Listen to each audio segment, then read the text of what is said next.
So today, hopefully, we'll finish up main memory, talking about some main memory scheduling policies. Actually, tackling the problem one of you brought up last time, which was if you actually prioritize row buffer hits, don't you run into a problem when you have multiple threads or applications sharing the main memory? So we'll tackle that issue, and hopefully we'll get to virtual memory. But your homework 6 is out. Actually, it was out yesterday, I think, right? Oh, yeah. It's due April 16th. But I would strongly recommend that you actually solve it before the exam. So you could kill 2 birds with 1 stone, right? You would do the homework and you would prepare for the exam. Because all of these topics, will very likely be on the exam. OK. Lab assignment 5. You guys are done? No? Almost? Hopefully, everybody will get extra credit. So if everybody actually optimizes their design to be very, very fast, you can get extra credit. I guess that could work the other way around too, right? Nobody optimizes their design, and everybody's design is within 1% of each other's. But then you run into prisoner's dilemma. What if somebody optimized their design? All right, so optimize your design, I think, so that you don't run into that dilemma. Midterm 2, you know this, and hopefully you'll be prepared for it. Hopefully everyone will ace it. Here you cannot run into prisoner's dilemma, probably. I guess you could. OK. So last lecture we talked about a lot of things. We covered the DRAM subsystem in great detail. Hopefully you know all of these things by now. We covered refresh and DRAM controller. We talked about power management basics. This was kind of an aside in lecture. But as I said, everything we talked about in lecture is related to computer architecture. So you should know these also. We talked about Bloom filters. I will briefly spend a little bit of time on this. Because I didn't give you the full picture, I think. Well, Lamanya talked to me after class, and she told me that Bloom filters are much more than what I explained, and I agree with that. Basically, what a Bloom filter is, it's a compact and approximate way of representing set membership. Right? You have some elements. You want to represent whether or not those elements are in the set. Right? You have an address. You want to know whether or not that address is present in the set. So one thing you could do is basically have 1 bit for each address, right? 1 bit per address to say present or absent, right? The problem is you can have many rows in DRAM memory, for example, many addresses, right? So this is not approximate, right? This is exact. This tells you whether or not the address is present or absent. So present means 1. Absent means 0. That address is not there. A Bloom filter essentially shrinks this bit array, if you will, to a smaller size and makes it approximate. Meaning an address is present if the bit corresponding to that address is set. But this is not necessarily correct, because now you have fewer bits than the number of addresses, which means that this 1 may actually be representing some other address that happens to map to that bit. Right? This is called a false positive. Because you have fewer bits than the number of addresses that can potentially be in the set, you can have aliasing in those bits, in that multiple addresses can map to that bit. And if one of those addresses is present, then you deem all of those addresses that map to that bit as present, even though they're not. OK? So that's why this is an approximate data structure. So you don't have the false negative, because if an address is present, you definitely set the bit that corresponds to that address. So if your problem is such that you can tolerate false positives but cannot tolerate false negatives, this is a good data structure. Right? You should be able to tolerate false positives. And the problem we talked about, representing whether you should refresh a row or not, it's okay to, this Bloom filter says, you should refresh the row if the bit is set. Right? It's okay to refresh the row, even if it doesn't need refresh for that interval. Right? That's why false positives are tolerable for that problem. Whereas false negatives are not tolerable for that problem. Right? The row, you don't want to 0 when you actually really want to refresh the row. Remember that I'm talking about the context previously. So of course, you would still like to minimize these false positives, right? Which means that now you have a question of how do you index into this bit array, right? One thing you could do is actually take a bunch of bits from your address, the same bits here. Let's say your Bloom filter has 1024 bits. Then you take 10 bits from your address to figure out which bit that address maps to, which presence bit that address maps to. Now what does this mean? All of the addresses that have the same 10 bits map to the same location. Right? What if you're, which means that you get aliasing among those addresses. You may not be utilizing these 1024 presence bits very well. So what is usually done in a Bloom filter is you go through a hash function to determine which bit an address maps to. Right. Okay? What is aliasing? Aliasing means two addresses map to the same bit. Two different addresses. Yeah, collision. Yeah, aliasing or collision. That's right. These are used. Collision or aliasing. These are used in similar ways. Okay? So that's the idea. This allows a very easy way of testing set membership, right? Is this address a member of this set? So I'll let you read this. This is from actually one of my students' papers, Vivek's paper, that talks about how a Bloom filter operates. I'll leave this to you. But this was a data structure that was proposed in the 1970s, mainly for this purpose. And it allows very easy implementation in hardware. You can think of a bit array and a hash function, right? Okay. Now you can think of the key issue is if you cannot tolerate a lot of false positives, what do you need to do? You can make the bit array bigger, right? So that the probability of two addresses colliding in the same bit reduces. Or you can design a better hash function. Again, you'd like to reduce the probability of two addresses colliding at the same bit. Or one other thing that's used is represent existence or set membership by setting multiple bits. Right? Instead of saying, I set only one bit, and if that bit is set, then this address is present, you have multiple hash functions. Hash function 1, hash function 2. When you get an address, you check both bits that are specified by the hash function. And if both bits are there, then you declare that that address is present. Now what does this do? Now you need to test for multiple bits, which means that the likelihood of two addresses colliding in those exact same bits reduces. Right? They may collide in one bit, but they may not collide in the other bit. Which means that hopefully your false positive rate reduces as you add more hash functions. Of course, as you add more hash functions, your hardware complexity also increases. Right?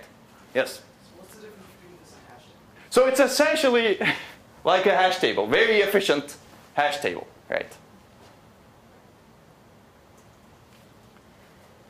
The main difference is a hash table, when people talk about hash tables, it's not approximate. It's not probabilistic. Right? Whereas here, you have a probabilistic data structure. So what happens in a hash table, you get a collision, so you rehash, and you look up another location, right? So that's the main difference. But if you have a probabilistic hash table, this is essentially an implementation of a probabilistic hash table. Okay, yes? Is dynamically conditions that lead to variation in this capacitor charging time. Oh. If we could study that and come up with a certain pattern, then we could overcome the need for this kind of prediction. I didn't quite understand that, but that's very difficult to do. It's very difficult to figure out. So basically you're saying eliminate the variation somehow, right? No, Or what I say is understand the variation so that you know that this part will most probably be a good capacitor. This area will be a also good capacitor. So understand the factors that contribute towards it, and then because so that's very difficult to do. That's very difficult to do. And it turns out the variation is relatively random in the array. It's very difficult to control. If you could control it, yes, you could do that, right? If you could say, oh, this part of the array has this much retention time, this part of the array has this much retention time, this part of the array has this much retention time, but it just doesn't work out that way. The manufacturing process is not that nice, if you will. At least as far as we understand today. Okay. Okay, so I'd encourage you to read actually both papers. So Vivek explained Bloom filters nicely, and he also talks about the hardware implementation. And I'll let you read it, but you can imagine how it's implemented. Okay, any questions on Bloom filters? So you know what they are now. Excellent. Let's briefly review what we covered last time. This is going to be very brief. I'll just show you pictures of it. You remember the DRAM organization. You remember, hopefully we've covered the address mapping, right? Where does a physical address get mapped to in the DRAM system? And we talked about this being influenced by the virtual addresses, virtual to physical mapping that's determined by the operating system. And we will talk about this more today. That's why I'm flashing this. At the end of the lecture, we'll talk about how this translation is done. Virtual page number to physical frame number translation is done. And how that affects, obviously, because of this translation, the operating system has some control over which column, which bank, and which row an address gets mapped to, right? And we will see that the operating system has a very similar control over which location in the cache an address gets mapped to because of the virtual to physical translation. So remember that. We talked about the DRAM controller quite a bit. There are many functions of it. We talked about its main function, if you will, ensure correct operation. But it has other functions, buffering and scheduling requests. And we will talk a lot more about this today. Okay.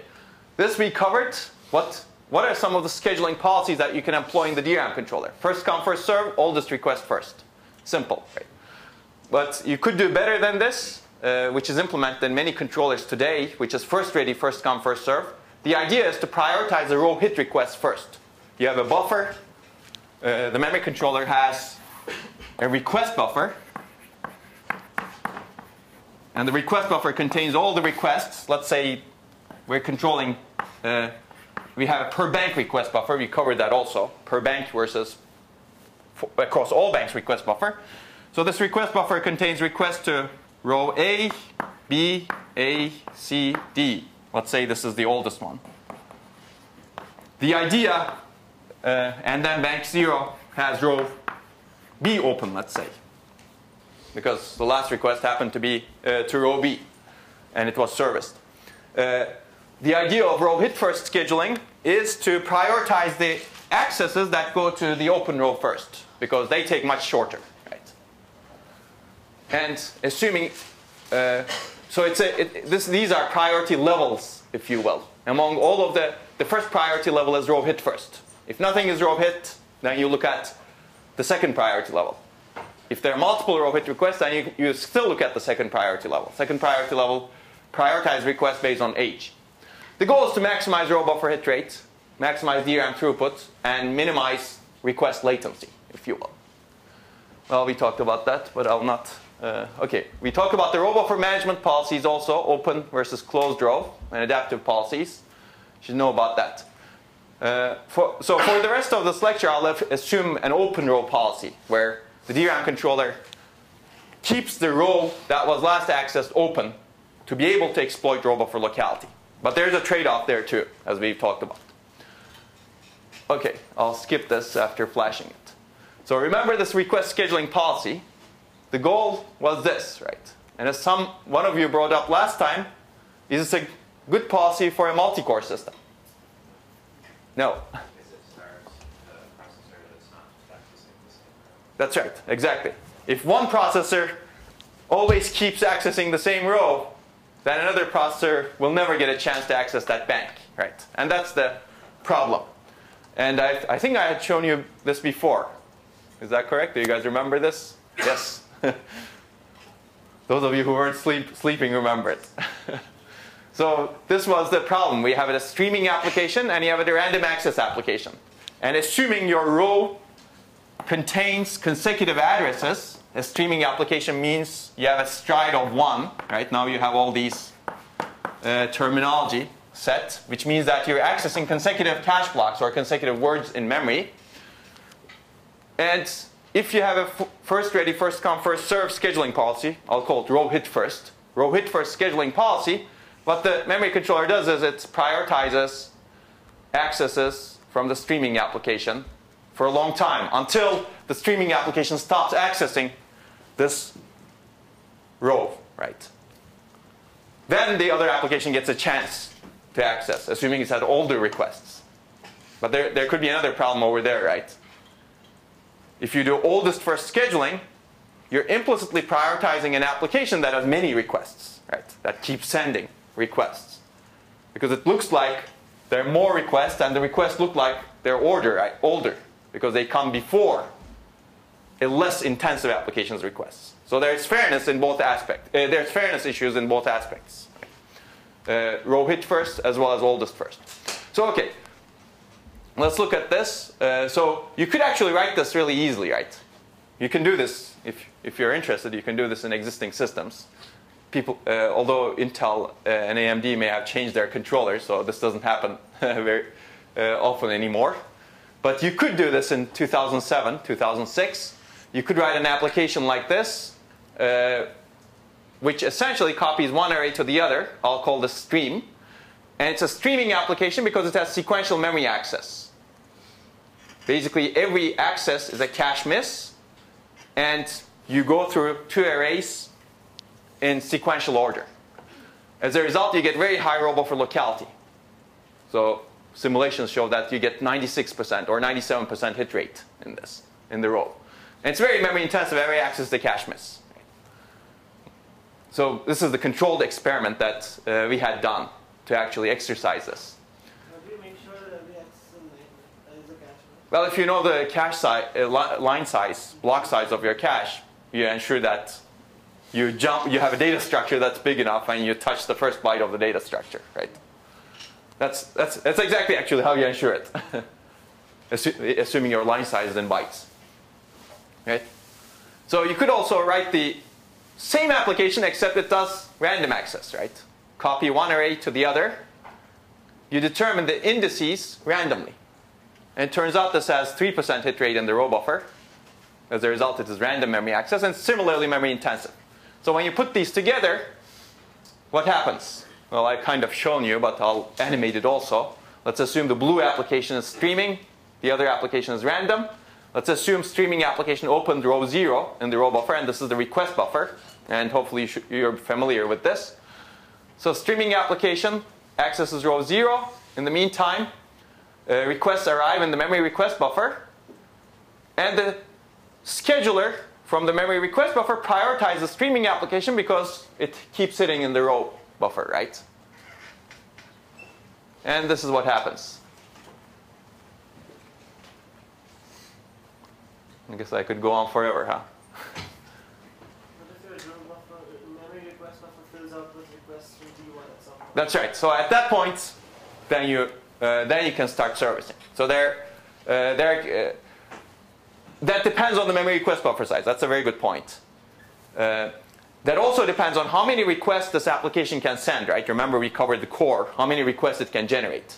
If the number of requests that can be buffered in the memory scheduler is smaller than the number of requests that can be generated by this core, then this fairness problem will not happen. But usually that request buffer is larger because you have many cores sharing that request buffer. Right?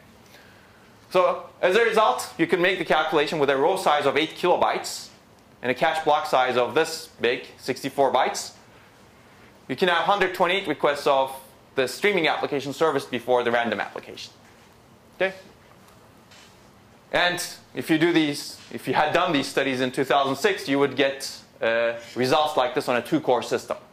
This is on Intel Pentium D. At that time, it was Pentium D. This is the slowdown of the application compared to when it's run alone on the same 2-core system. So stream slows down by about 18%, whereas the random access application slows down by about 3x. So that's the unfairness. Actually, you can do the control experiment. Runs 2 streams together. You see that they slow down by an equal amount. Or you could put 2 random applications together. You see that they slow down by an equal amount also. You have to do that control experiment, right? I ensure that you don't have some other effect. Okay, so this happens with other applications also. If you run this hog, if you will, we call this the memory performance hog, it affects the performance of other applications, GCC, and this is the Microsoft virtual machine. I don't know if it exists anymore. You guys, it does exist? Virtual PC? No? Okay.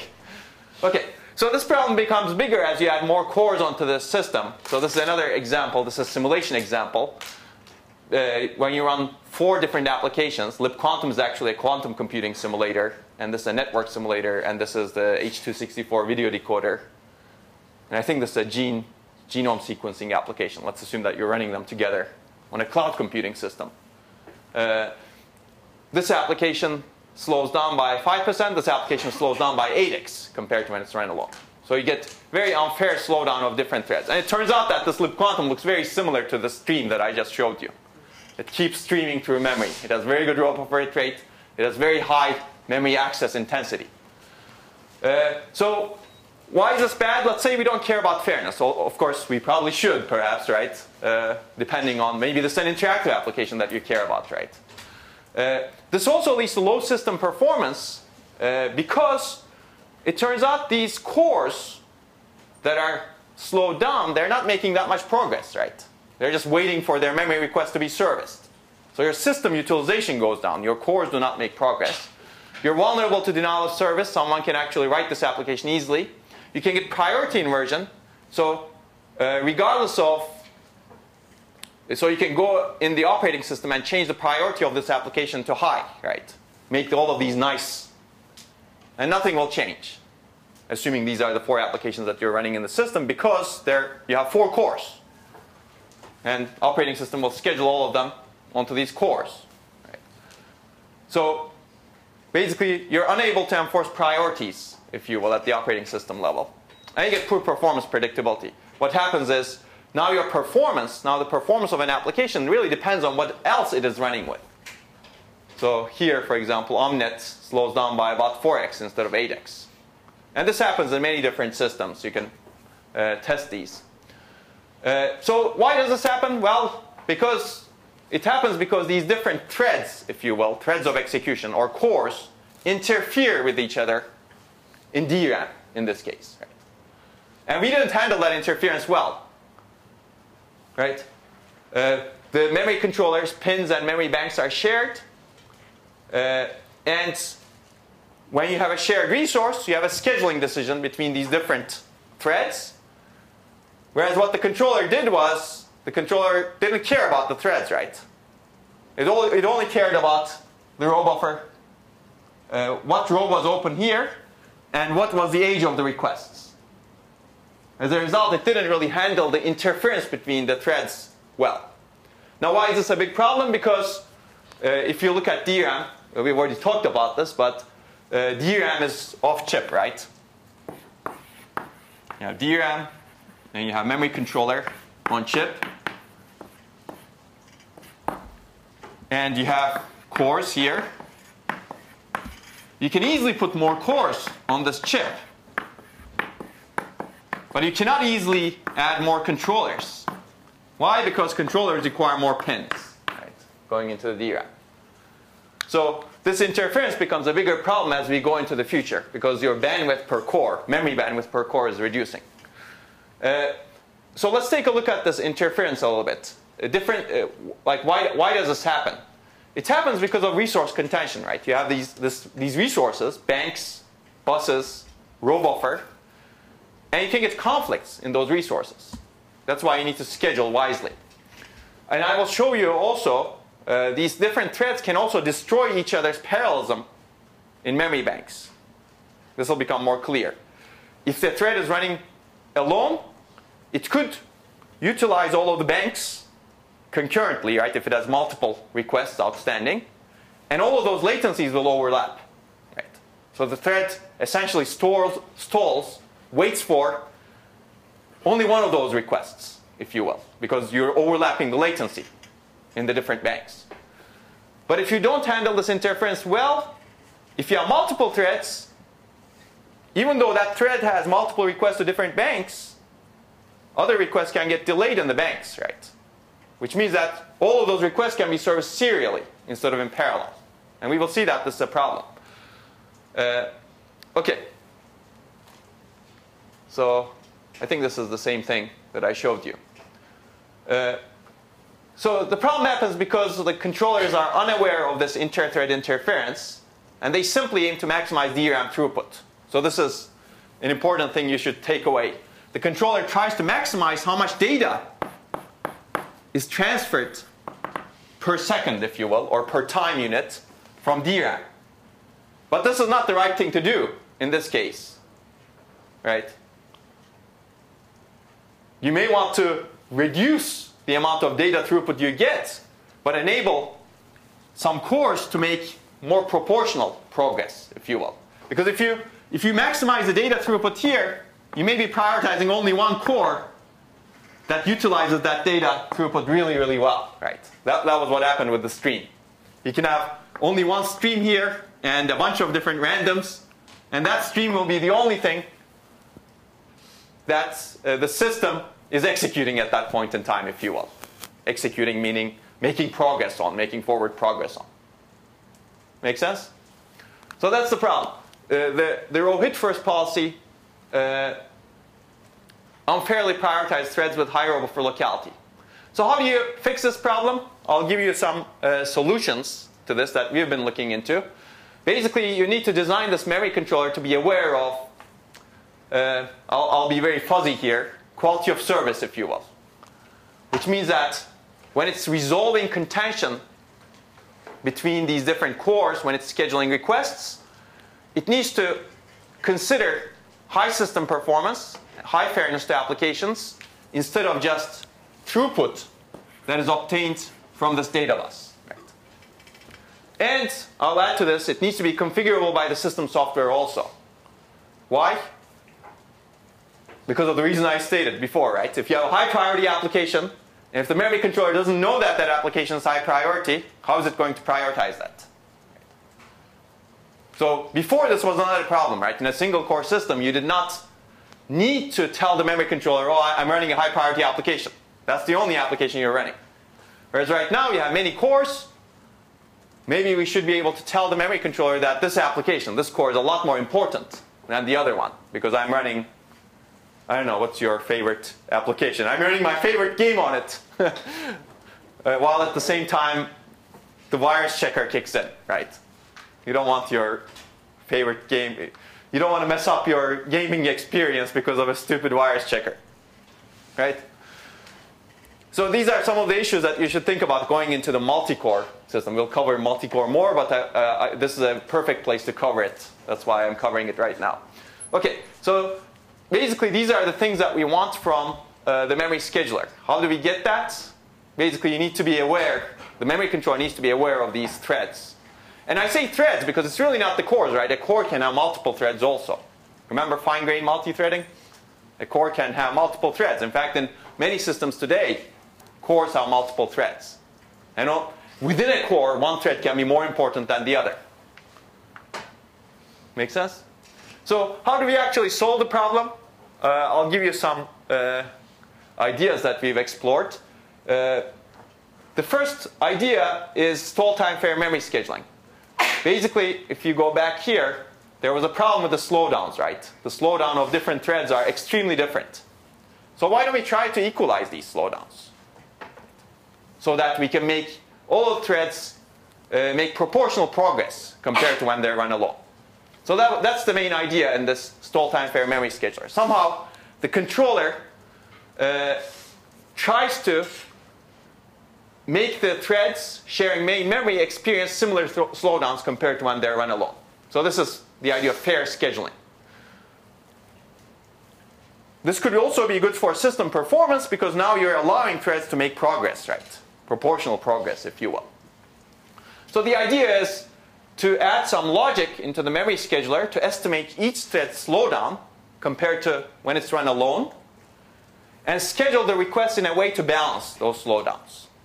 So how can you do this? I'm not going to go into too much detail, but you can define a DRAM system to be fair if it equalizes slowdown of equal priority threads. And the memory controller can keep track of two things. One is the DRAM-related stall time when the thread runs with other threads. And one is the other is ST alone, the stall time when the thread runs alone. And it can compute the slowdown, stall time shared, stall time alone, which is a relative increase in stall time. Stall time means the core is waiting for the memory request, right? It's stalling, if you will. It's not making progress. And the idea is, for each thread, when you compute this memory slowdown, try to balance those. Simple, right? So how can you do this? Well, every cycle, you figure out you have a slowdown value for each thread. If it happens that one thread's slowdown value shoots up because you've done the wrong thing, prioritize that thread, right? Okay? Basically, for each thread, the DRAM controller tracks the stall time shared. Remember, the stall time the thread has when it's sharing the resources with other threads, when it's sharing the memory controller with other threads, and estimates stall time alone. Now here's an issue, right? Maybe you're going to ask that. How do you estimate that? Right? Well, I'll give you the basic idea. I'm not going to go into too much detail, but, well, I guess I don't have it here. You can think of stall time shared. So you have some alone stall time when you're running alone. And you're adding more stall time because there's some interference that happens, right? Additional time, I'll call it. Additional time due to interference. Right. So if you can estimate how much a thread is delayed because you preferred another thread's requests over this thread's requests, then you can figure out this alone. Right? And the memory controller has that information, right? It can add more counters to figure that out. Memory controller knows when you have multiple threads, memory controller needs to figure out which request is to be scheduled next. And if thread 0's request is scheduled when there is thread 1's request also waiting for that bank, you know that you delayed thread 1 by the amount of time it takes to service this request. Right? So you can simply add a counter for each thread that we call this the T excess, if you will, stall time excess. The excess stall time that is introduced because the memory controller preferred some other thread's request over this thread's request. And you can simply, and stall time shared is easy, right? Because you can compute this by looking at how much time the core is waiting for memory. And that's easy. And you can compute this in the memory controller. And you can simply figure out stall time alone by subtracting the stall time excess from stall time shared. Okay? Now it becomes complex when you consider main memory, but you can read the paper if you would like to look at how complex it is. Yes? Okay, so you're assuming that if you have a memory request outstanding, then you cannot make progress? So, yes, let's assume that for now. Okay. But you don't need to assume that. You can actually figure out this information at the core, right? Stall time shared. The core can say, if there's a memory request at the head of the reorder buffer, if you will, then it's stalling, right? Okay? Yes? Could we also have a parity inversion in this case? certain inheritance of priority between low, medium, and high priority tasks, you could still have inversion happening. So yeah, for now assume that every task is equal priority. You can actually configure this, but I will not go into that. Okay? I'm assuming every task is equal priority. Otherwise it doesn't make sense to equalize the slowdowns, right? If a task is high priority, you should really speed that up at the expense of other tasks. Okay? So every cycle the DRAM controller computes this slowdown by dividing stall time shared over stall time alone, and also computes unfairness, which is the maximum slowdown in the system divided by the minimum slowdown. For each thread you have this slowdown value, like a slowdown value for each thread I, and the maximum of that is the maximum slowdown in the system, minimum of that is the minimum slowdown in the system. And also, so this is the unfairness in the system, if you will. If it's really high, then you're prioritizing one thread over the other quite a bit. If it's close to 1, then everybody is slowed down fairly. And then controller checks if unfairness is less than a bound, if you will, and this could be system software configurable. It uses basically row hit first, because it's not being unfair, right? Now you can optimize the DRAM throughput. But if it's unfair, if unfairness is not tolerable, then the first priority level it used in its scheduling policy is to prioritize the thread that has the maximum slowdown. The goal is to reduce this unfairness. Does that make sense? The second priority level is still row hit first. The third priority level is oldest first. Okay? So let's take a look at how this works. These are the same threads. Thread 0 stream, thread 1 random. And these are some of the counters that you need. Not all of them, of course. You have the unfairness and you have the alpha value. Let's say maximum tolerable unfairness is 1.05. And ideal is 1, right? 1 means, what is unfairness? I'll write it here so that you guys can remember this. That's the maximum slowdown in the system divided by minimum slowdown. Well, in this case, we have 2 threads, so it's easy to compute the max and min. So let's say thread 0. Thread 0's request is serviced. Let's say slowdowns are initially 1.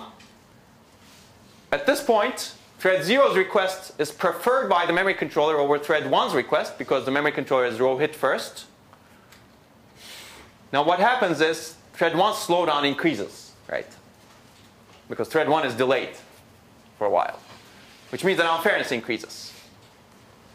But unfairness is still tolerable. At some point later, again, thread 0's request is preferred. Now thread 1's slowdown increases a little bit more, and unfairness becomes intolerable. Which means that in the next scheduling decision, the controller picks the request from thread 1 instead of thread 0, even though thread 0 has a row hit here, right? Because unfairness was too much. Make sense? Now, thread 1's request is being serviced. This increases thread 0's slowdown, right? Because now thread 0 is being delayed. Because you've serviced thread 1 while thread 0's request was outstanding. Which means that your unfairness goes down, right? So now your unfairness becomes 1.03 in this example, which is less than alpha. So the next thing you service is from thread 0 because you're doing oldest first scheduling now. There's no row buffer hit, right? Which increases the slowdown of kind of both threads. It increases the slowdown of T1 because you prefer T0's request over T1. But it also increases the slowdown of T0 because this would have been a row hit, right? If that application was running alone. So you keep track of that also. That's what makes this a little bit complicated. But still unfairness is within check. And then at some point later, again, unfairness becomes intolerable. You go back to the fairness-oriented scheduling policy, which prioritizes T1, which slows down T0 again, and unfairness becomes tolerable again. So you keep switching back and forth between the fairness-oriented policy and the DRAM throughput-oriented policy to keep this unfairness in check. Make sense? So it's yes. Like the tournament predictor or the branch predictor? It's different, right? Tournament predictor what it does is, for a given branch, it selects which predictor to use. Whereas here, you're trying to, it's a scheduling problem, basically. You need to pick which request to select next. Yeah, but here you're choosing a scheduling algorithm. I see, in that sense. Yeah, in that sense, there is some similarity, that's right. But it's a different, it's a very loose similarity, right? You're choosing a scheduling algorithm based on a dynamic condition. In that sense, it's similar. You're choosing a branch predictor based on a dynamic condition also. But I think that's the extent of similarity. Yes? We have like a hard-coded number of registers that keep track of the slowdown of every thread because we know exactly how many threads. That's right, exactly. You need to have enough registers as the number of hardware contexts. So these are not software threads. These are hardware contexts that are sharing the memory controller. And it's much more than this because you need to be able to estimate stall time, shared stall time alone. Okay. So this is one schedule. Yes, you have. I just had a question. So this doesn't have a lot of overhead in the memory controller. You can read the paper. But this does have overhead. This is a little bit complex to implement, but this was our first proposal to fix the memory scheduling problem that's present in multi-core processors. So we have better proposals right now. So it's in a sense, it's a good way of thinking about how to design a fair system. You can think about applying this principle to other things also, right? For example, if you have a disk controller, you have a similar problem, right? You have requests from different processors, if you will, or processes. Then how do you design a fair scheduler?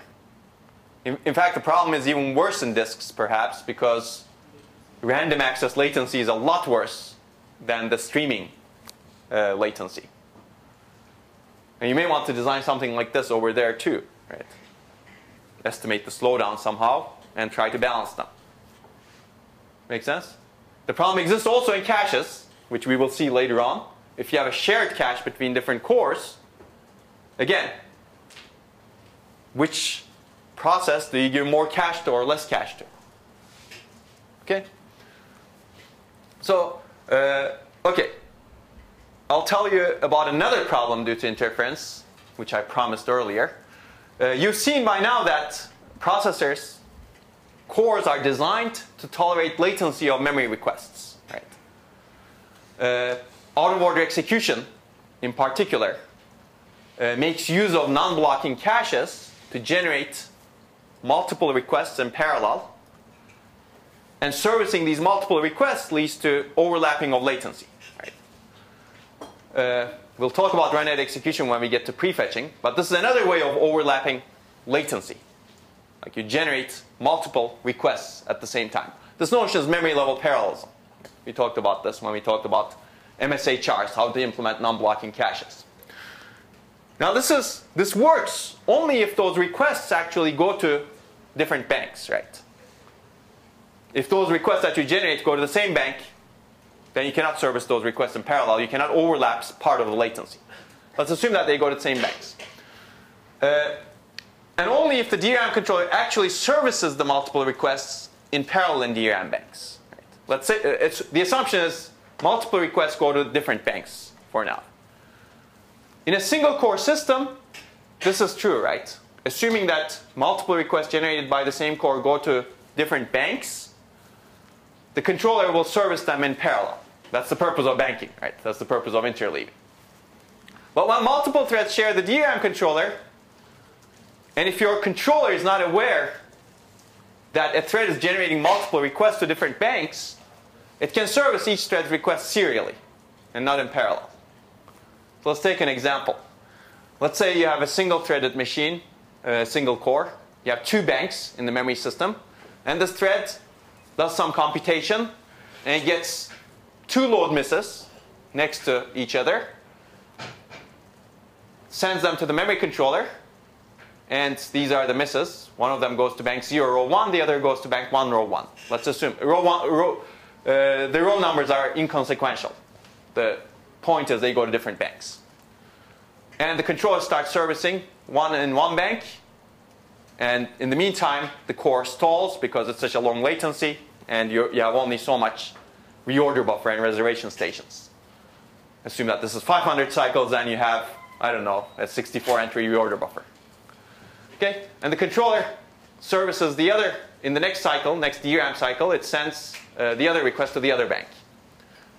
And the core stalls while these two requests to different banks are outstanding. When the first request is done, the controller sends it back. When the second request is done, the controller also sends it back. And the core continues when both requests are complete, assuming that you need both of the results to do some computation, right? So this is what happened here is by servicing the two requests in parallel in different banks, we've overlapped the latency of those two requests, right? The core stalled approximately for one bank access latency instead of two, right? Can you ever make them exactly overlap? Can you ever make them exactly overlap? Yes, you can, right? If you can generate both requests at the same time, and you have multiple channels, and both requests go to both channels, and you can return the responses at the same time, you can make them exactly overlap. Okay? You need more pins. Yes, that requires more pins. Okay, so what happens if you put two of these threads together? Let's say thread A and thread B. They both do the same thing, for the sake of the example. They both generate two DRAM requests at the same time, and these requests get sent to the memory controller in this order. And the memory controller, let's say it takes thread A's request to bank 0 first, start servicing it. In the next cycle, it takes thread B's request to bank 1 and start servicing it. Both threads stall while their requests are pending. And then the bank 0 finishes servicing this request. The controller takes thread B's request to bank 0 and starts servicing it. And then this other request finishes, and the controller takes thread A's request to bank 1 and starts servicing it. And all of the requests complete after some point. And then the cores now can continue computation. Now what happened here is, even though you could have serviced A's request in parallel in different banks, this did not happen. The controller serialized those requests, right? Serviced this request after the other. Which means that each thread now stalls for approximately 2 bank access latencies, right? Now this is bad, right? The controller could have done something smarter. Is that true?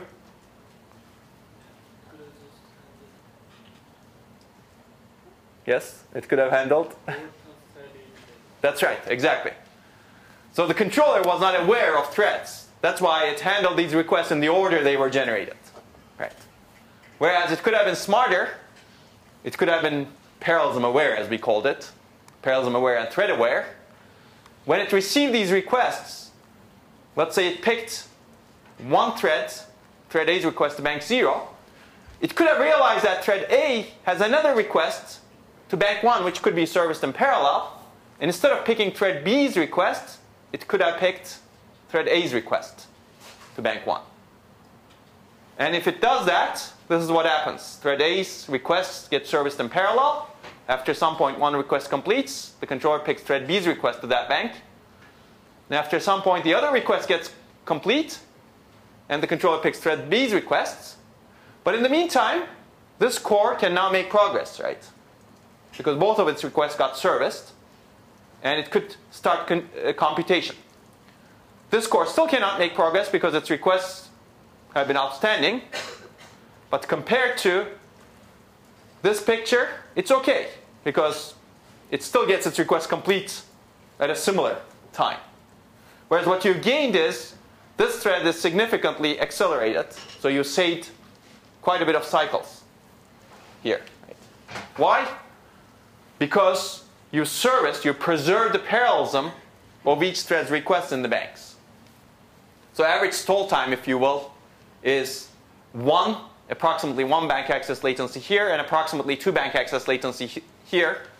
So if you average those, you get 1.5, right? Which is better than 2 here. Does that make sense? So that's the idea. So how do you actually implement this? So this actually becomes a bigger problem if you have more threads. And even if you have more banks, you cannot have, because of this issue that we talked about, you cannot have many banks, which means that it becomes more important to preserve each thread's parallelism. And it also becomes more important when you increase the out-of-orderness of the cores. Because one of the major benefits of out-of-order execution is actually the tolerance to this memory latency. And if you cannot tolerate memory latency anymore, you've implemented out-of-order execution in the cores, but you're wasting all that logic that you implemented to find independent instructions. Right? Okay? So how do you actually implement this? Yes? This slide. Over here, what if thread A had multiple accesses over here? So how would you draw the line that, let's say thread A had 50 accesses? Yes. So that would throw B off. Yes, we'll get to it. We'll get to it. That's a very good question, though. So if thread A had many accesses, then you've got to be careful as to, you don't want to prioritize that, right? Because it's, even if it has very good parallelism, because it has bank conflicts. But we'll solve that problem soon. Yes? You could have another factor like alpha that you had earlier for and use that for threads. That probably solves that problem. That's a good thought. We'll solve it in a different way. But you could introduce something else, which we will introduce, to actually make sure that threads that have lots of requests do not hog the memory. Okay? So how do we implement this? Let's assume that all threads have similar amount of requests for now. How do we implement this? Basically, we want to be parallelism aware. Meaning that we want to preserve the bank parallelism of each thread. So how do you do that? You would like to schedule requests from a thread to different banks back to back. Right? If a thread has requests to different banks, you would like to send them back to back. This preserves each thread's bank parallelism. Now, of course, this can cause starvation, partly because of the reason that you talked about. Right? If a thread has many requests, one after another, other threads don't get serviced. So the second principle, you can batch the requests to ensure that starvation doesn't happen. And the idea here is the controller groups a fixed number of oldest requests from each thread into a batch and prioritizes that batch over all other requests. This is a principle that's used to ensure forward progress. In fact, this was first proposed to be used in disk controllers a long time ago in the 1960s, late 1960s. If you have many requests, service them in batches. Finish the first batch, and then move on to the next batch, and then move on to the next batch. That's the same idea here. We'd like to group a fixed number of oldest requests from each thread into a batch and service that batch before all other requests and form a new batch when the current one is done. And within the batch, you can do this. Within the batch, you can schedule requests from each thread back to back. Right? This way, you don't have starvation. If a thread is very aggressive, it's not going to hog all of the resources because only the batch requests get prioritized over others. So let's take a look at how this works. Pictorially, you have two banks again. And let's say we have requests from these 4 different threads. The controller first forms a batch. And batch forms naturally because the latency to access this bank is very high, whereas there are lots of threads generating requests, so you have a backup, if you will, in this scheduling queue. Right? So what does the controller do within this batch? Well, it prioritizes, let's say, thread 0's requests first and services them. In the meantime, some other requests arrive, but they don't get batched. Because that's the purpose of batch, right? If you put them into batch, then you're prone to starvation. Then, let's say the controller prioritizes T1's requests. Now T1's requests get serviced. T1 can make progress. Then the controller prioritizes T2's requests within the batch, but not those. Okay? Then the controller prioritizes T3's requests within the batch, and then moves on to form a new batch. That's the idea. You could, again, use this principle for many different controllers. We've used it for memory controllers. And this is the distinguishing factor in a memory controller, the fact that you have many different parallel things that's happening. Many different parallel banks. So, okay, the idea, you exploit parallelism, bank level parallelism within a thread and overlap latency by scheduling requests back to back from that thread. This causes starvation. You eliminate that starvation by batching requests and prioritizing the oldest batch. Now let's go through the implementation very quickly. How do you do batching? This is very simple. Each memory request has a mark bit associated with it. And when the controller is ready to form a batch, which means that there are no requests in the previous batch, it basically goes and looks at its queue and marks up to a number of requests, oldest request per bank for each thread. And these marked requests constitute the batch. And these requests are always prioritized over unmarked ones. And we figured out why this is good, right? Because you never reorder a younger batch over an older batch. Okay? Now the key question is, how do you actually prioritize requests within a batch? You could actually use any DRAM scheduling policy within that batch, right? You could do row hit first to exploit row buffer locality. But we also want to preserve bank parallelism. If you did this, then you won't preserve bank parallelism, right? We've already seen this. So we would like to service each thread's request back to back. So how do you do that? The key idea is the scheduler computes a ranking of threads. So it basically says, this is my ranking. I have 4 threads sharing the memory controller. I form a ranking of the threads. Thread 1 is prioritized over thread 2, is prioritized over thread 3, is prioritized over thread 4. And higher ranked threads are prioritized over lower ranked ones. Why is this good? Because this improves the likelihood. Now you're servicing a thread's request back to back, right? Yes? So when you say that to preserve intra-thread bank parallelism, you want to service each thread's request back to back. Exactly. But that's assuming that the thread has made requests to like different banks. Yes, that's right. If the thread is down about it, then you can't do it. Yes, that's right. If the thread has not done it, you cannot do it. And we will try to fix that problem also. So the key question again is, how do you form this ranking? Exactly because of the problem you state. If all threads had made requests to all banks at equal amounts, then this is simple, right? Forming the ranking is simple. You can just form any ranking, right, across the threads, because all threads are equal, if you will. But it turns out not all threads. Some threads have 1 request to 1 bank. Some threads have 10 requests to all banks. And some threads might have imbalance between the banks, right, depending on what kind of bank conflicts they get. So ranking scheme actually affects system throughput and fairness because of that. Our goal is, again, always maximize system throughput and minimize unfairness, right? Equalize the slowdown of threads. So what does maximize system throughput mean? You would really like to minimize the average stall time of the threads within that batch. Does that make sense? Remember, let's go back here. Well, that's a long animation now. You could reverse engineer the memory controller. So how do you maximize throughput? You minimize the average stall time, right? You would like to minimize this red across all threads. Okay.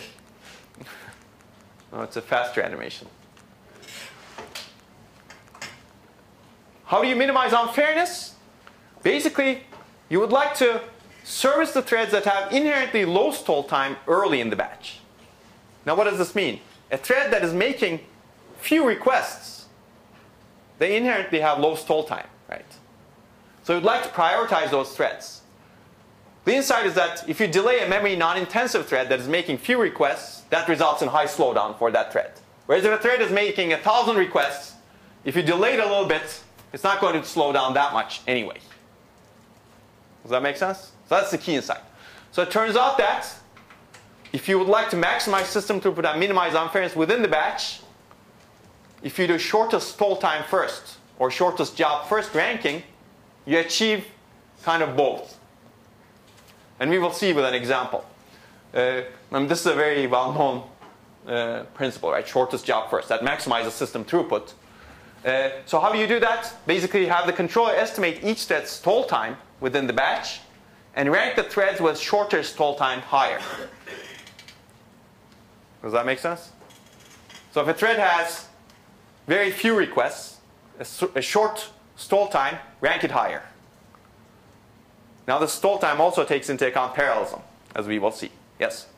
So shouldn't the priorities be coming from a higher level, like from the So, okay, here we're assuming again all of the threads have equal priority.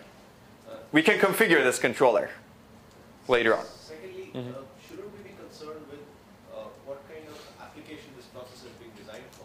Because if it's a general purpose application, then maximizing system throughput is fine. But if you're trying to make a real-time processor, Yes. dedicated for tasks, this may not be the best way to go. That's right, yeah. If you're designing a real-time processor, then it's a very different system. You want to, like hard real-time, if you want to provide hard real-time guarantees, then you may not even want to be sharing the memory controller between different threads. So this is more for, that's a very good point. This is more for general purpose processors. The goal is not to provide hard real-time guarantees. Okay? Okay. So how do you actually achieve this ranking? Basically, this is the idea, shortest stall time for ranking, first ranking. How does the controller figure this out? It computes two values. One is the maximum number of mark requests to any bank. I'll call this max bank load. And this is the number of requests that a thread has to any bank in memory. It ranks the threads with lower max bank load higher. Does that make sense? If a thread has a smaller number of requests, maximum requests to any bank, it means that its stall time is low. And we would like to make that thread go fast. Otherwise, it'll slow down too much. The second is total number of mark requests, and this is used to break ties. A thread is ranked lower if it has too many requests across the entire memory system. So let's take a look at how this works. Now it's a more complicated example, right? In the paper, you can see actually an even more complicated example with row buffer hits and misses. And this is a paper actually you should probably read. Let's make that assigned reading, okay, since we're covering it in detail. You have 4 banks, and we have 4 threads. Thread 0, thread 1, thread 2, thread 3. Let's take a look at these values for each thread. Let's take thread 0. So I'm going to remove all other requests from other threads. If you look at thread 0, the maximum number of requests it has to any bank is 1. And it has total 3 requests, so its total load is 3. Now let's take a look at thread 1. The maximum number of requests it has to any bank is 2. Right? And its total load is 4. Now why is this max bank load important? Because it really determines the stall time of the thread. Right? The thread is backed up in this bank. Which means that if it's executing alone, this is the stall time. Its stall time would be 2. Right? 2 bank access latencies. I'm ignoring all other bus latency here. Okay, for thread 2, again, the maximum number of requests it has to any bank is to either bank 1 or bank 2, which is both 2. But it has a total number of 6 requests. And thread 3 is the most intensive thread, if you will, in terms of memory. It has 1, 2, 3, 4, 5 requests to bank 3, which determines its max bank load. And its total load, total number of requests is 9. So the ranking we would form would be to rank thread 0 higher than thread 1, because thread 0 has the minimum max bank load, maximum number of requests to any bank. And then thread 1. And then thread 2 is ranked lower than thread 1 because it is more memory intensive, if you will. And then thread 3. Thread 3 is ranked the lowest because it has the highest stall time, if you will, alone. So let's see how this actually improves performance, at least within this batch. So let's say this is your baseline scheduling order, which is the same as arrival order. Let's say this is the time in which requests are serviced.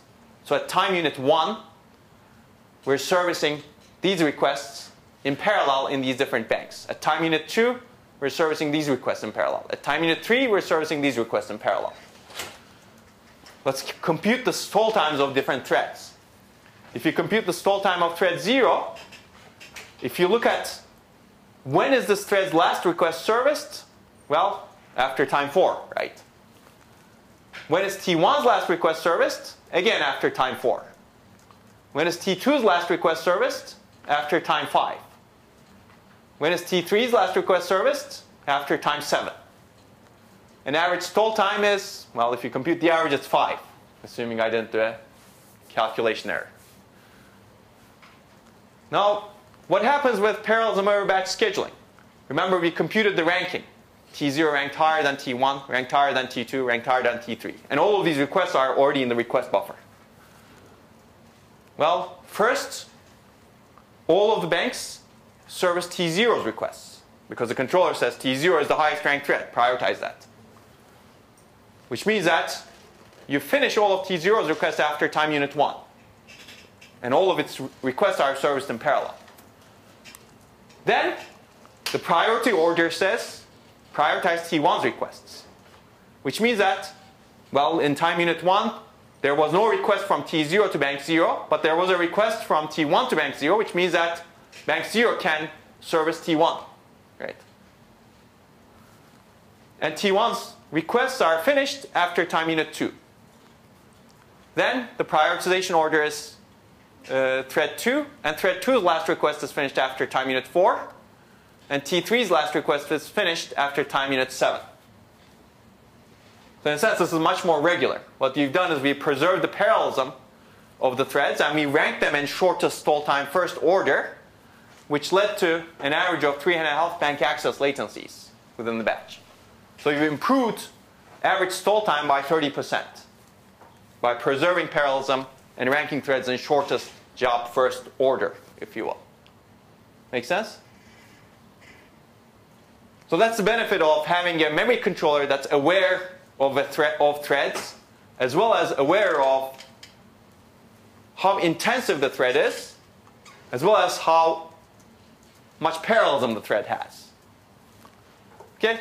So what's the resulting scheduling policy to implement this?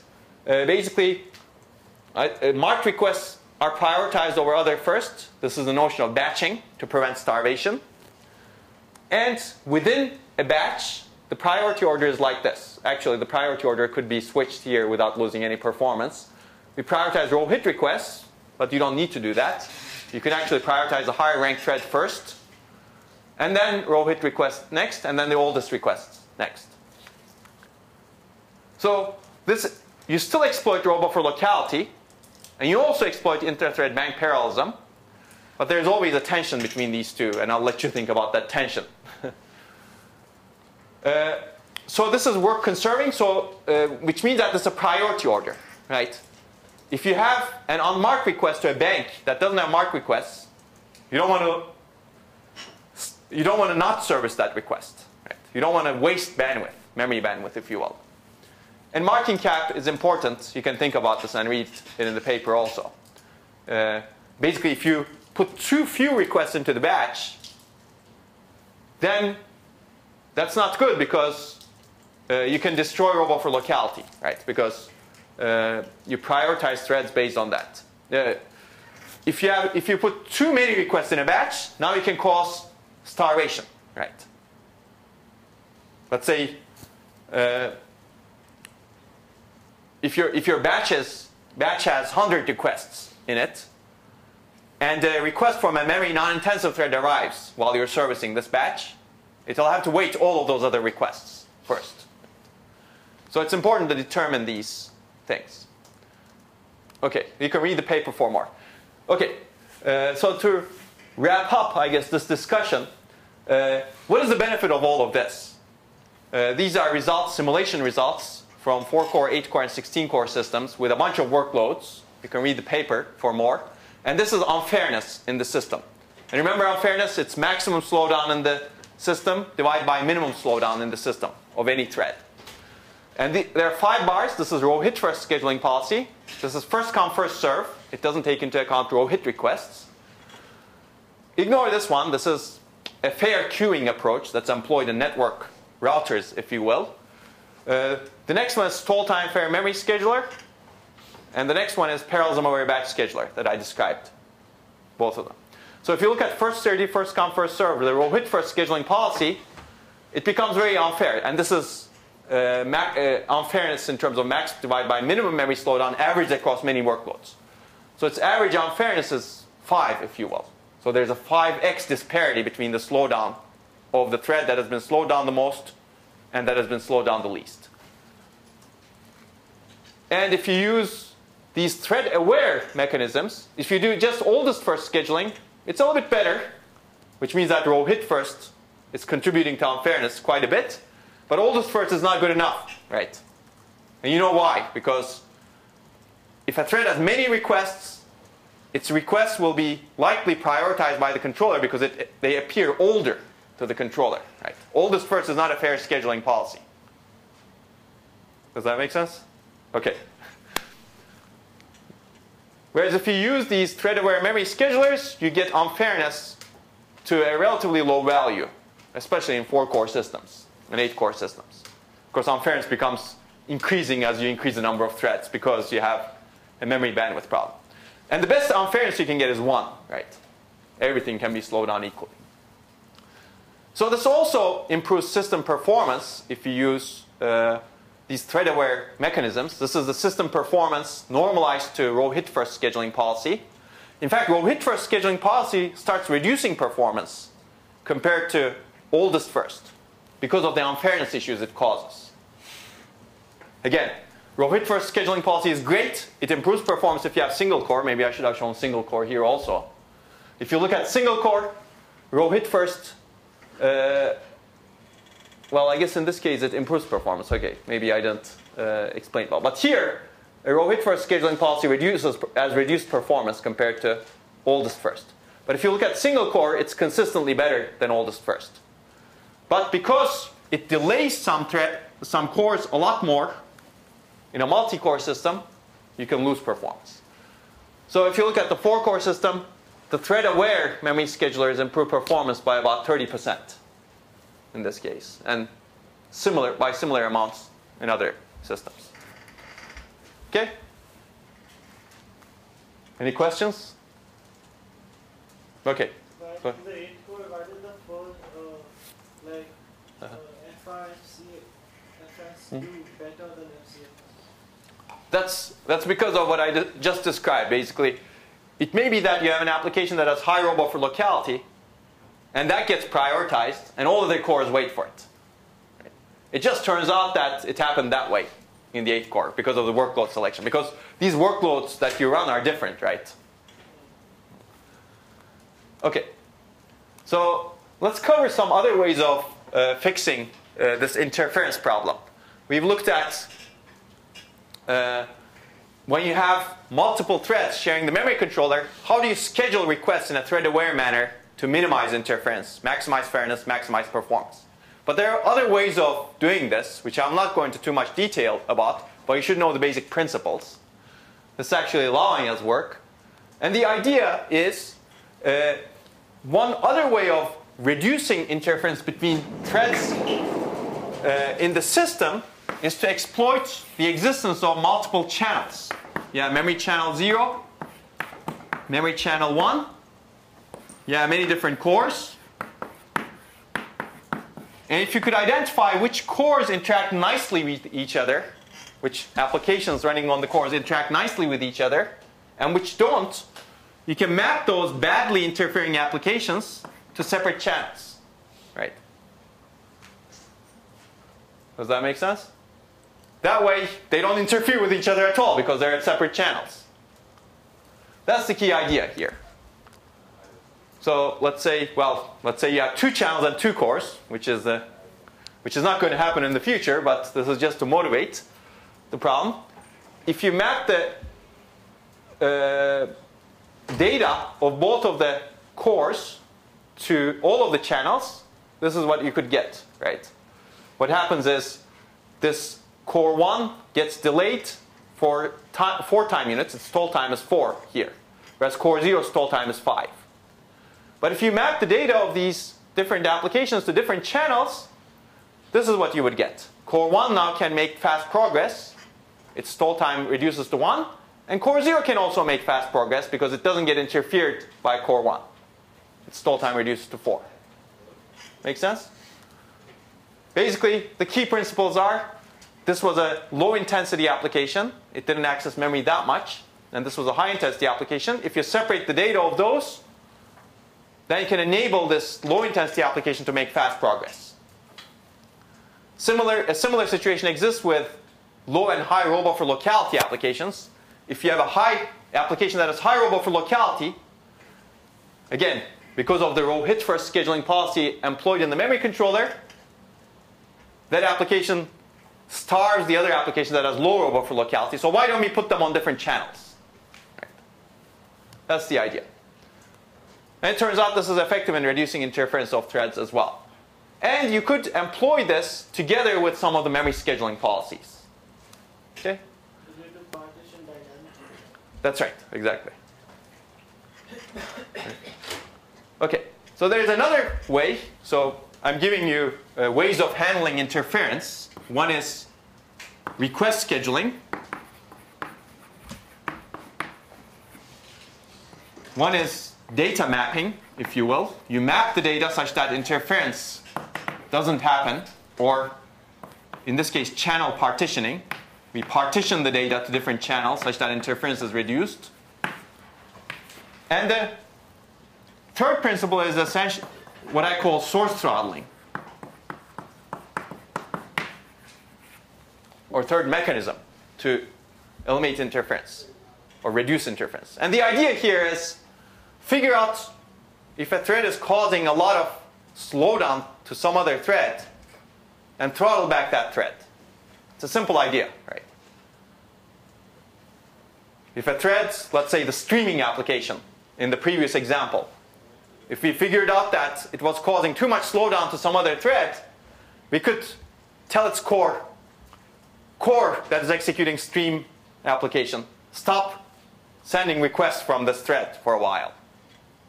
Now you can enable other threads that have been slowed down to use the memory system. Right? And that's the basic idea. Of course, there are a lot of details in how you would implement it, and you can read this particular paper to figure out how it's done in one way. The advantage is it's easy to implement. It's actually, there's no need to change the scheduling algorithm. There's no need to change the mapping dynamically. And it can be a general way of handling shared resource contention. Actually, all of these are general ways of handling shared resource contention. And you can think of advantages and disadvantages of each. The disadvantage is, well, you need to figure out which thread is causing trouble to which other thread, right? And you may need to do that in a pairwise manner. Right? Because let's say you figured out the thread that has been slowed down the most in some way, in a manner that I described over here. Let's say you figured that out. You also need to figure out which thread is causing that problem, right? And if you have, let's say, 32 threads sharing the memory controller, well, now you need to keep track of which thread has caused interference to which other one, the most interference. Because if you throttle the thread that has not caused interference to the thread that has been slowed down a lot, what did you do? You will not gain anything, but you will lose performance. Right? Because that thread was not the culprit. Yes? But this source throttling might not always work if you're only considering one core, because it could possibly be that like two cores are interacting that's right. in such a manner that the slowdown. Exactly, yeah, that's right. Absolutely right. And you can read the paper. You throttle more threads if that happens. But you're right, it's not only one thread, and that's another potential disadvantage of this. You can lose system throughput by throttling too much. Right? Yes, and that's this. Your thresholds can become difficult to optimize because you need to determine which thread to throttle and by how much to throttle. Right? By how long are you going to stop this thread from injecting requests into the memory system? And I'll let you think about that.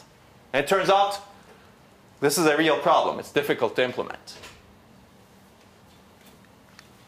Okay. I'll give you one more thing, just to let you think about. What if you had a parallel application? What if you had, so all of these things that I described, assume that the applications were independent, right? They were not cooperating. But what if you divided your application into threads and they were cooperating? And what does this mean? Remember the picture I drew? You have a sequential portion of your program, and then you launch a bunch of threads that compute things in parallel, and they synchronize at a barrier. Right? Now these threads, thread 0, thread 1, thread 2, blah, blah, thread, let's say 15, are cooperating with each other, right? they're trying to solve the same problem. But they're also, if they're run on a 16-core machine, interfering with each other in the memory system. So which of these threads should the memory system prioritize? Let's go back to memory scheduling again. When the memory scheduler sees 16 of these threads, requests from these 16 of these threads, which of them should it prioritize to maximize the performance of this overall program? That's the issue of handling interference in parallel or multi-threaded applications. Threads are interdependent on each other. And where does that interdependence come from? In this case here, it comes from this barrier, right? The program cannot proceed until all threads arrive at this barrier. Right? Or interdependence can come from locks also, right? If a thread holds the lock, and if another thread is trying to access that shared data, now the second thread needs to wait. So some threads can be on the critical path of execution due to synchronization, and some threads are not. So this is one synchronization mechanism. Locks are another synchronization mechanism. Locks are used to protect shared data. Barriers are used to determine when you can continue execution after parallels. Right? They both synchronize the threads. Right? And because of this, now some threads can be on the critical path. So if you look at this barrier, you cannot make progress in the program until the slowest thread arrives at the barrier, right? So maybe if you can determine what thread is slowest, you can prioritize that in the memory scheduler, right? Why don't you just want to make slow down same for all of them? So you could do that assuming they are all doing the equal work. But what if, remember the example that I gave a couple of months ago or last month? We were doing the histogram of the, we were trying to get the histogram of occurrence of each letter in a book, right? And we had divided the book into, I don't know, pages. The computation done in each thread for that problem is different, right? Because the occurrence of each letter in the pages assigned to each thread is going to be likely different. Make sense? So if you try to equalize the slowdowns, which could work in some problems, it may not work in this problem because this thread has a lot of work to do. Okay? So this is the key question. How do we schedule requests of these interdependent threads to maximize multi-thread application performance? And the idea is, I will not give you more detail than this, but to estimate limiter threads that are likely to be on the critical path and prioritize their requests. And kind of ensure proportional progress, if you will, among the other remaining threads, non-limiter threads. So there are some threads that are limiter. In this case, it's this thread 15, right? It happens to have too much work to do. So you prioritize it. Well, it's not as easy because when you prioritize it, it may become the non-limiter now, right? It can make so fast progress that somebody else becomes the limiter. So these are some of the challenges in how to optimize the memory scheduler for this kind of applications. Yes? How can the memory system know how long it will take? Excellent question. Yes, read the paper. So there needs to be some support. For this particular case, there needs to be some support coming from the compiler or the programmer, telling that this is the amount of work that's assigned to this thread. Yes, and otherwise, the memory system has no semantic information about how much work there is. The situation is a little bit easier with locks. So with locks, you can keep track of what locks are contended, right?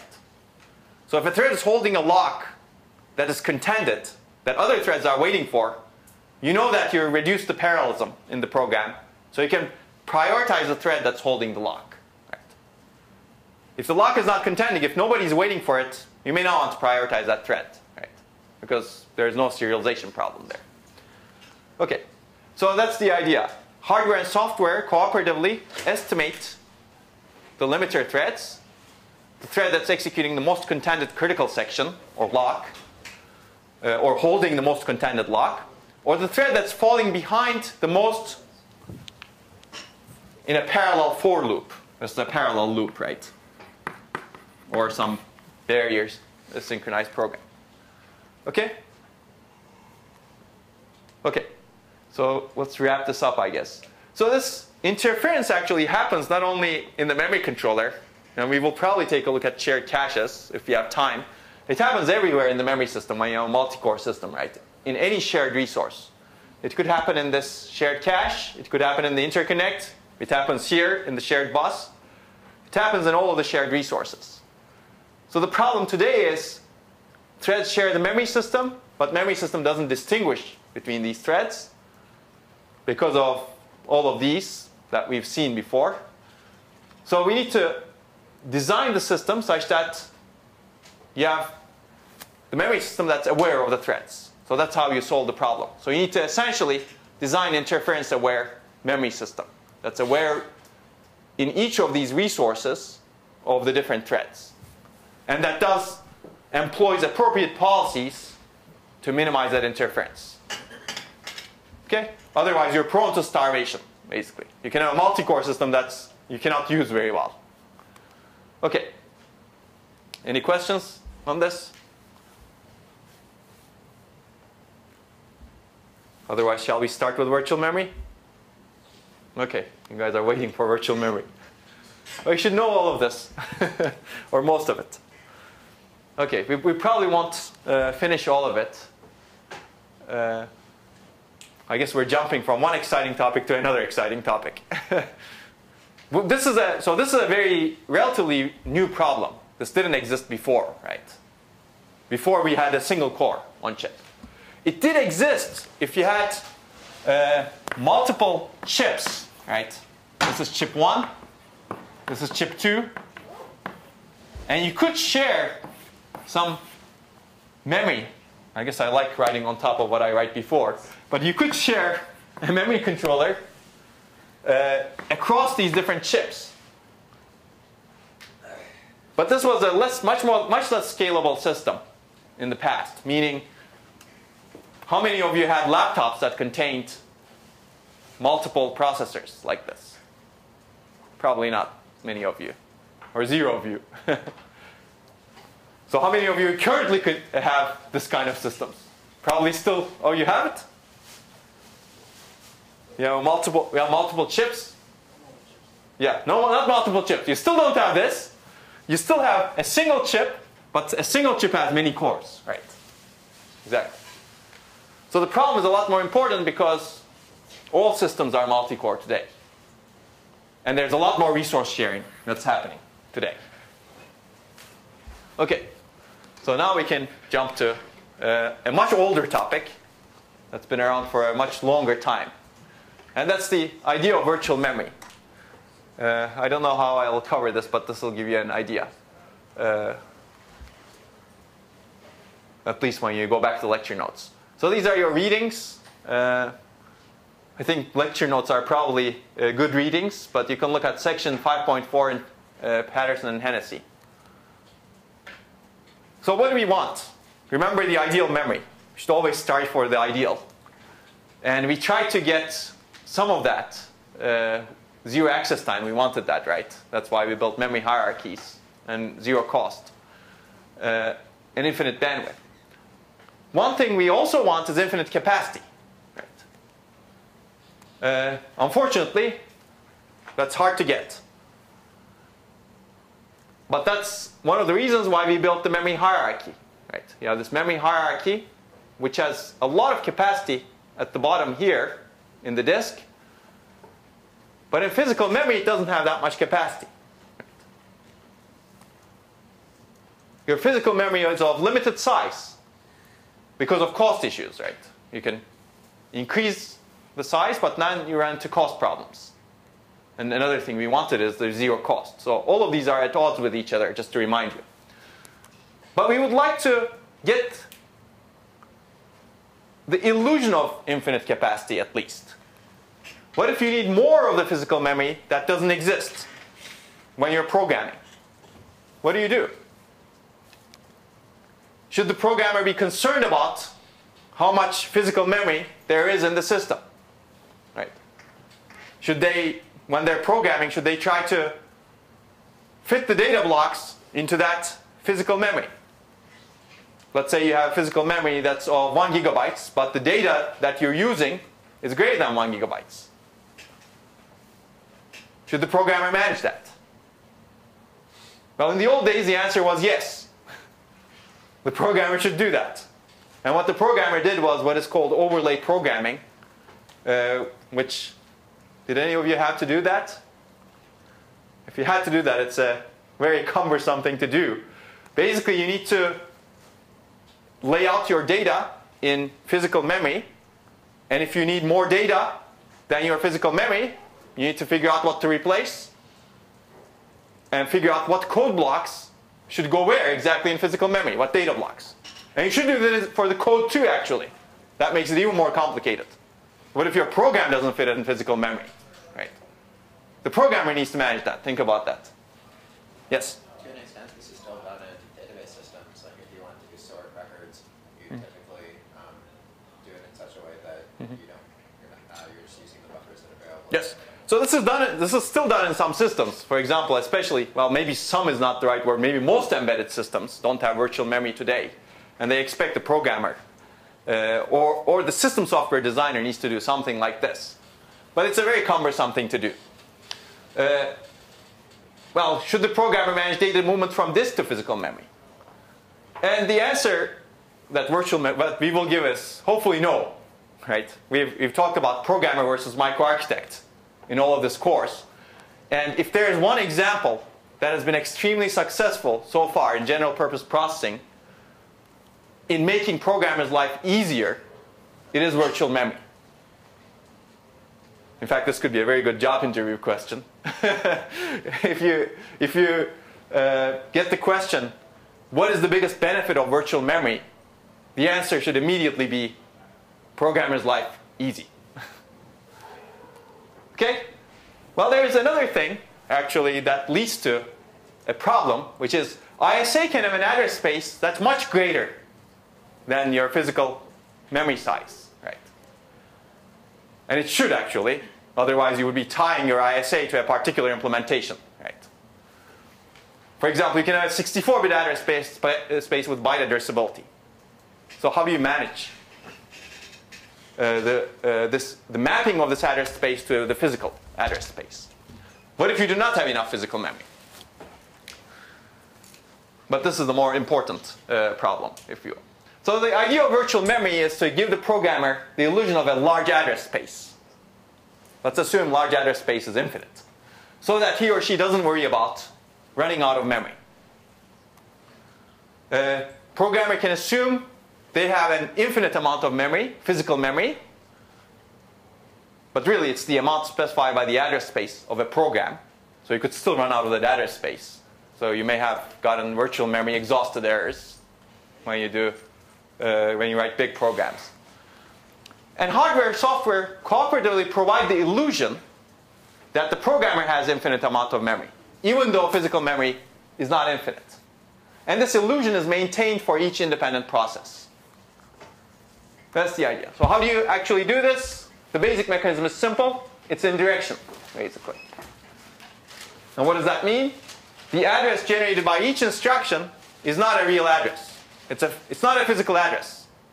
It doesn't mean anything from the perspective of all those structures that we just talked about. It doesn't mean anything for this bank, right? That address is what's called a virtual address. It's called the linear address in x86. And there's an address translation mechanism that maps this address to a physical address. This is called the real address in x86.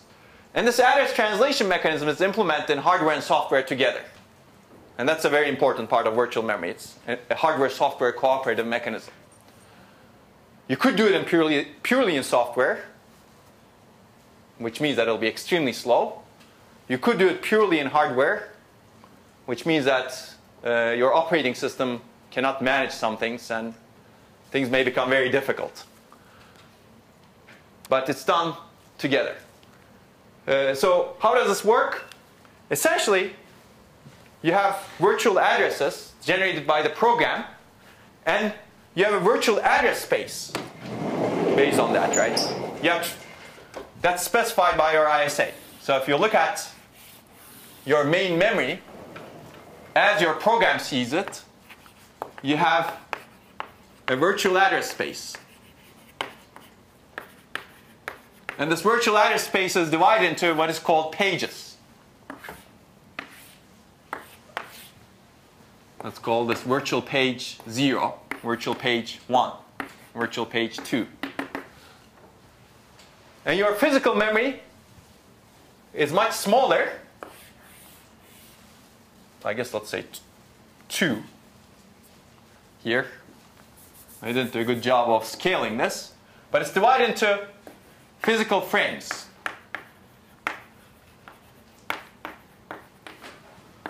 Physical frame 0, physical frame 1.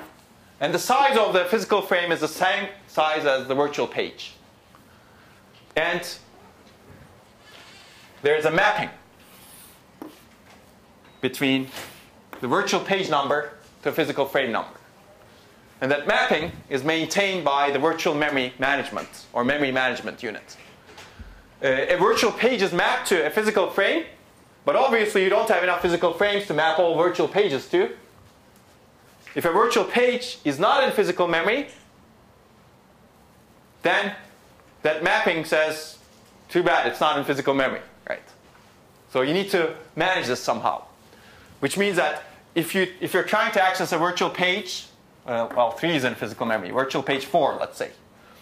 If the program accesses virtual page 4, there's an address translation mechanism that's consulted that translates this virtual address, virtual page number. I'll call this the address translation for now. We'll look at how it's implemented soon. To physical frame number. But if the page doesn't exist in the physical frame number, in the physical memory, then it needs to be brought into physical memory, right? So how do you do that? Basically, the virtual memory system brings the page into a physical frame and adjusts this mapping. So obviously, you need to maintain a mapping table here, and all of this needs to be managed, and this is called demand paging. You've probably seen this before, right? Of course, there are issues. Now, what page do you replace? What frame do you replace from the physical memory? We'll get back to that. So where are these mappings stored? These mappings are stored in what is called the page table, right? So page table is a structure that is indexed using the virtual page number in an address, and that gives you an entry, page table entry, that contains the mapping, the physical frame number. And we'll see how that's done. So if you have physical memory only, basically your CPU, your instruction generates a physical address. Whereas if you have virtual memory, now you have this indirection. When you execute an instruction, execute a load or store, you get a virtual address. You look up the page number of that virtual address in this page table, which gives you the frame number, and then you can access memory using that frame number, right? And the address translation is the process through which you actually translate this virtual address to physical address.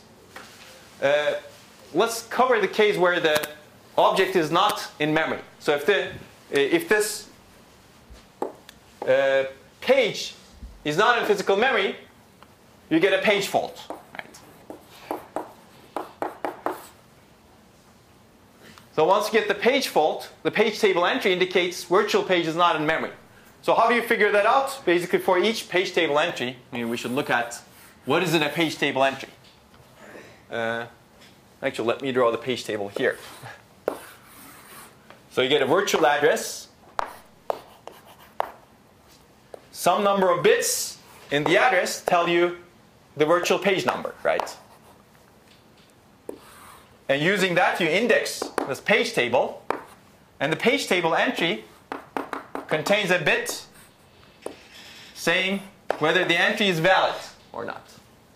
If this entry is valid, then this physical frame number is the physical frame where this virtual page resides.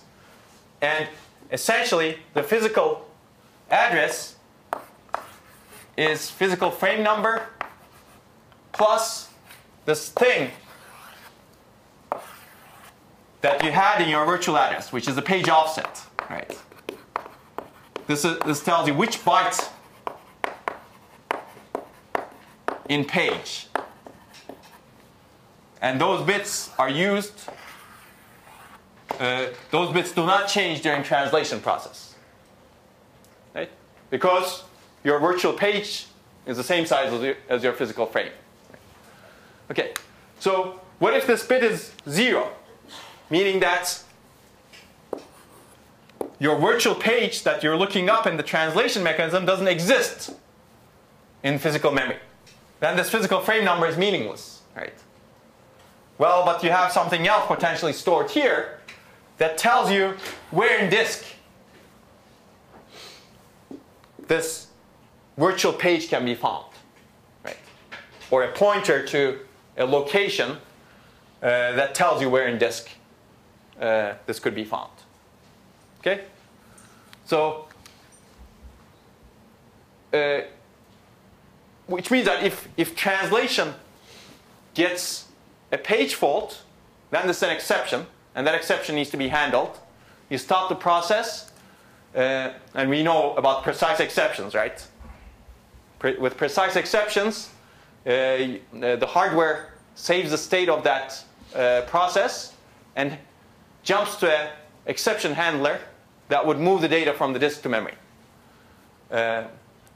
Basically, the operating system figures out which frame to deallocate from main memory, physical memory, and where to put the new frame, the contents of the new page into, and then adjust the mapping. Okay?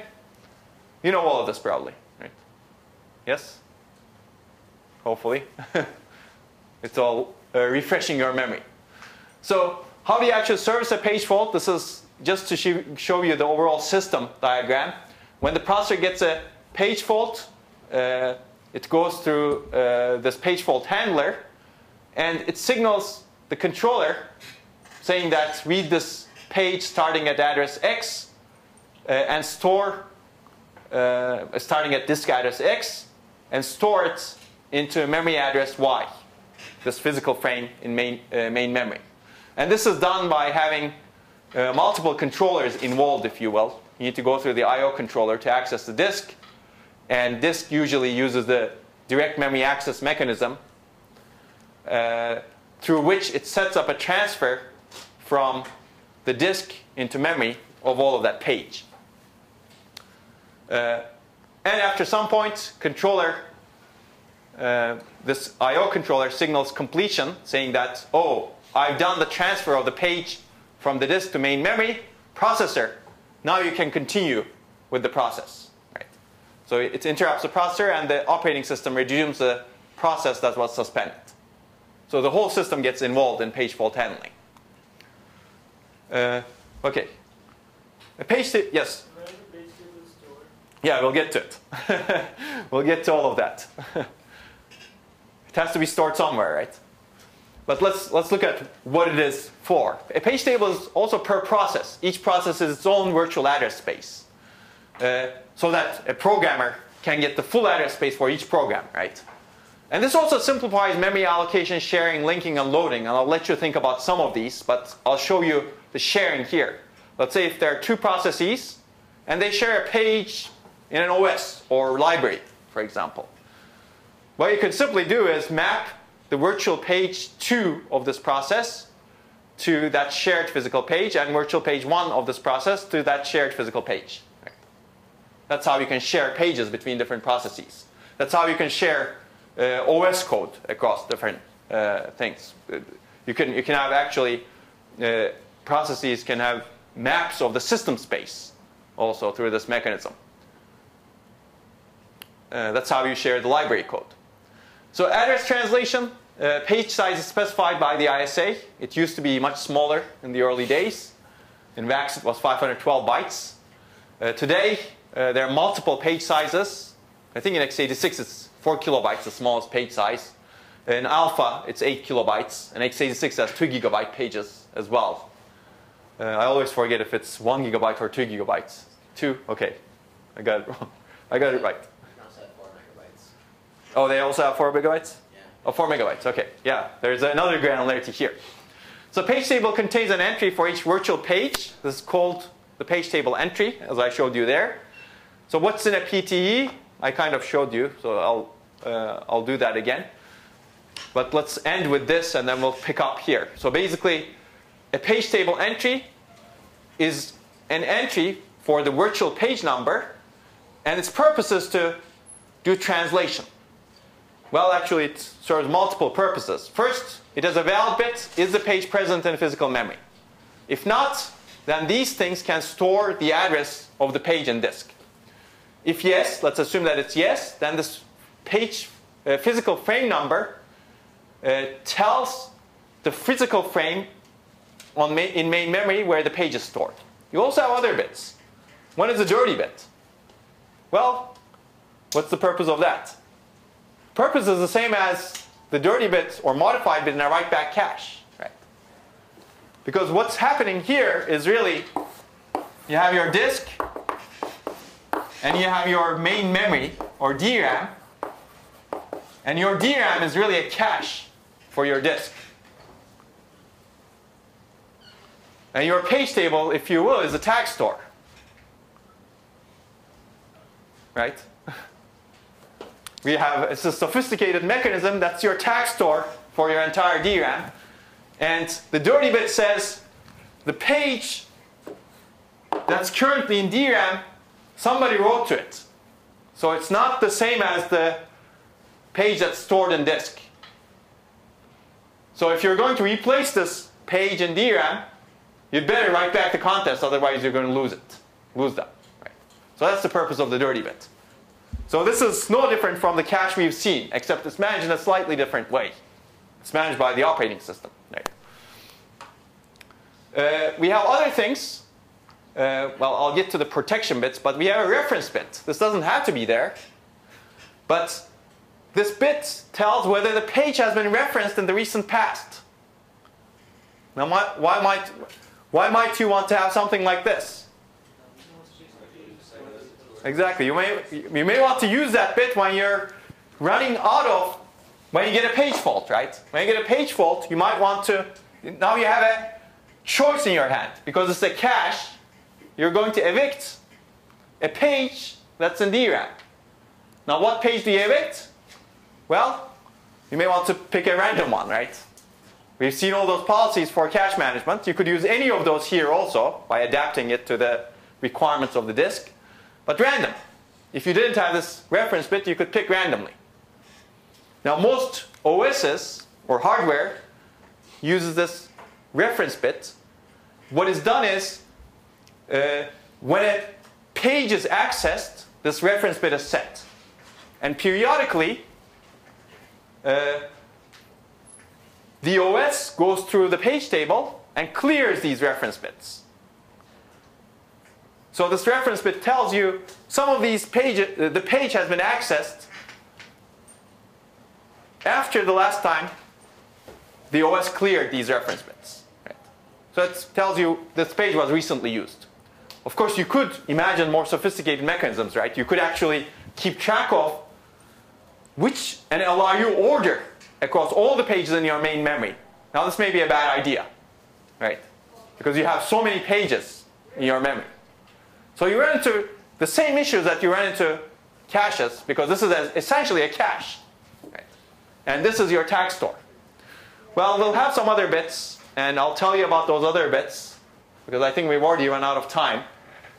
But next time, if you read, I'll put up the remaining slides on the website. If you do the reading and look at the slides, hopefully we'll finish virtual memory next time.